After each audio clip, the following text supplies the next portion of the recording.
Hello all, in this video I'm going to talk about how to power up Arduino. So there are two ways I'm going to discuss today in this video. One is using the USB cable which connects one end to the Arduino and another end to the laptop. So how you connect your phone to your laptop, the phone gets automatically charged up. The same way here the laptop charging the Arduino Uno. So the voltage that it's passing is 5 volt. So there is another way I'm going to show now. So this way is very helpful when we create a model and use our Arduino board to show the program in the model.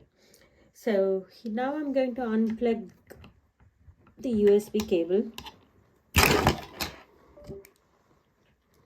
and I'm going to use the external power jack to connect to this battery, and you see now the same program is working.